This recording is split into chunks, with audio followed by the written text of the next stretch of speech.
আমার যদি খবরটা না দেব ওদিন থেকে আমি মনে করি এই দুনিয়ার মনে আমার জন্য বাচ্চা সব পুলিশরা মনে হয় না আমার রাতকে রাইখে দিতে শোনার কাছে আমি সত্যি জানি তুই আমার শোনার দিনে প্রথম কথা আপনার শোনা না আমি আজকে যদি আমার খবরটা তুই না দেখায় মতন আমি যদি দিদি খেলা না দেখায় খোঁজ তা আমি শান্তি পাবো না নাই তোমার মা এইভাবে কাঁদবো একদিন আমি অভিশাপ দিয়ে যাইবো তুমি যদি আমার নাকে না দেখে করো আমার যদি না আমি সব খবরটা করবেন না। যখন আমরা এই সচিবালয়ের সামনে অবস্থান করি তখন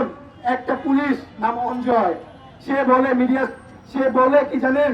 সে আমাকে সরাসরি বলে আমার সামনে আমি মিডিয়ার সাথে সরাসরি বলতেছি বলে যে শহীদ পরিবার খানকির পোলারা এই খানকির পোলারা ডাইরেক্ট বলে এত বড় সাহস আমার শহীদের এক পাকে ওই অঞ্জয় রায় সরাসরি একটা লাথি মারে এবং আমার এক শহীদের ভাইকে লাথি মারে এবং আমার এক শহীদ সজলের ভাই সেলিম ভাই তাকে ওই পুলিশটার নাম অনেক সে কিভাবে ধাক্কা মারে আর কিভাবে ধাক্কা মারে আর কিভাবে লাঠি নিয়ে মারতে যায় পুলিশের কাছে আমি জবাব চাই। আর আরেকটা বিষয় বলি জুলাই আগস্ট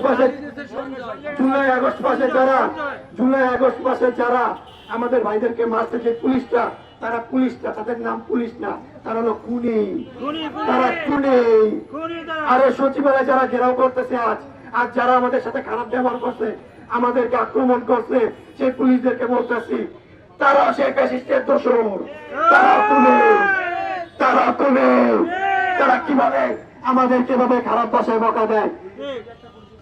উল্লেখযোগ্য দুইটা পুলিশের নাম হয়েছে অনেক এবং অঞ্জয় এবং সঞ্জয় তাদের ছবিগুলো আমার কাছে আছে যাদের ছবি লাগবে আমার থেকে নিবেন আমি ছবি সহকারে তুলছি সে এখন নাই ছবিটা আমি দেখাই আপনাদেরকে দেখা যায় আপনাদের থেকে ছবিটা আমি সব মিডিয়াকে দিব সবাই প্রচার করবেন দেখেন এখন হয়তো ভুলে যাচ্ছেন না আমি সবাইকে ছবিটা পাঠাবো সবাই এই বিষয়টা শেয়ার করবেন কেউ এই বিষয়টা হাইড করবেন না কারণ এখন আমি দেখতেছি আপনাদেরকে রিকোয়েস্ট করবো ভাই আমাদের ভাইরা জীবন দিয়েছে বৈষম্য দূর করার জন্য সেই বৈষম্য সৃষ্টি হইতেছে আর মিডিয়ার ভাইদেরকে বলবো আপনারা ওই অন্তর্বর্তীকালীন সরকারের খালি কথাই শুনেন উনাদের ফুটেজ গুলোই নেন শহীদ এই পর্যন্ত 1 বছরে কয়টা শহীদ পরিবারের বাসায় আসছেন আপনারা বলেন কয়টা নিখোঁজ পরিবারের ফুটেজ আপনারা পুরো